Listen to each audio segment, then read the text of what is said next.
গীতা পাঠের পঞ্চম অধ্যায়ের কর্ম সন্ন্যাস যোগ। হরে কৃষ্ণ। অর্জুন উবাচ। শ্লোক 1 নম্বর। সন্ন্যাসং কর্মণাং কৃষ্ণ পুনঃযোগং চ সংশোষি যদ্দেশ্য এতয় রেকং তন্মে বর্জি সুনিশ্চিতম। অর্জুন উবাচ।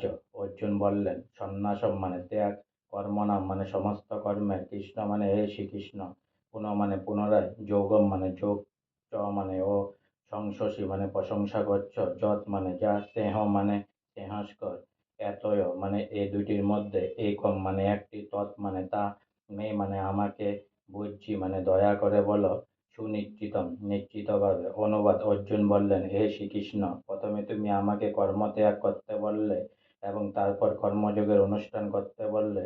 এই দুইটির মধ্যে কোনটি অধিক কল্যাণকর তা সুনিশ্চিতভাবে আমাকে বলো। তাৎপর্য। ভগবদ্গীতার এই পঞ্চম অধ্যায়ে ভগবান বলেছেন যে শুষ্ক জ্ঞানের মানসিক জল্পনার চেয়ে কৃষ্ণ ভাবনাময় ভক্তিভাবমূলক কর্ম শ্রেয়।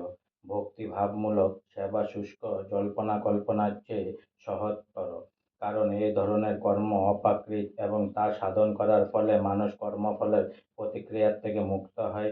দ্বিতীয় অধ্যায়ে আত্মার প্রাথমিক জ্ঞান এবং জড় জগতের তার বন্ধনের কারণ বর্ণনা করা হয়েছে এবং বুদ্ধিযোগ বা ভক্তিযোগ অনুশীলনের ফলে কিভাবে সে বন্ধন থেকে মুক্ত হওয়া যায় তার ব্যাখ্যাও করা হয়েছে। তৃতীয় অধ্যায়ে ব্যাখ্যা করা হয়েছে যে যিনি শুধু জ্ঞানের স্তরে অধিষ্ঠিত হয়েছেন তার আর কোনো কর্তব্য নেই। চতুর্থ অধ্যায়ে ভগবান অর্জুনকে শিক্ষা দিয়েছেন যে সব রকমের যজ্ঞই জ্ঞানের পরিসমাপ্তি হয়। তবে এই চতুর্থ অধ্যায়ের শেষে ভগবান অর্জুনকে উপদেশ দিলেন পূর্ণ জ্ঞানে অধিষ্ঠিত হয়ে মোহমুক্ত হয়ে যুদ্ধ করতে। সুতরাং এভাবে একই সঙ্গে ভক্তিভাবমূলক কর্মে নিয়োজিত হতে এবং জ্ঞানে অধিষ্ঠিত হয়ে কর্ম পরিহার করতে পরামর্শ দিয়ে শ্রীকৃষ্ণ অর্জুনকে বিভ্রান্ত করেছিলেন আর তাকে সিদ্ধান্ত গ্রহণে বিচলিত করে তুলেন। অর্জুন বুঝতে পেরেছিলেন যে জ্ঞানের প্রভাবে কর্ম ত্যাগের অর্থ হচ্ছে ইন্দ্রিয় সুখ ভোগের জন্য যে সমস্ত কর্ম তার থেকে বিরত থাকা, কিন্তু কৃষ্ণ ভাবনার ভাবিত হয়ে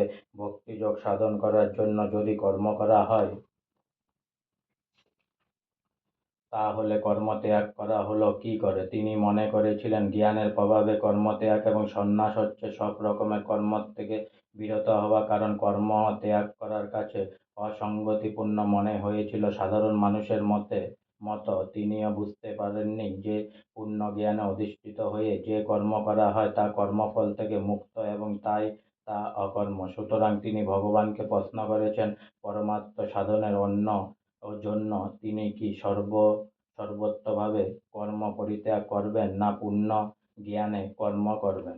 আজকে আমার গীতা পাঠে পঞ্চম অধ্যায়ের কর্ম সন্ন্যাস যোগের 1 নম্বর শ্লোক এখানেই সমাপ্ত হলো। তাই অনেক অনেক সাবস্ক্রাইব করুন, অনেক অনেক লাইক করুন, অনেক অনেক ভালো থাকুন, অনেক অনেক সুস্থ থাকুন, অনেক অনেক আনন্দে থাকুন আর অনেক অনেক হেল্প করুন। আর সঙ্গে বলুন হরে কৃষ্ণ কৃষ্ণ কৃষ্ণ হরে হরে, হরে রাম রাম রাম হরে হরে, রাধে রাধে, হরে কৃষ্ণ।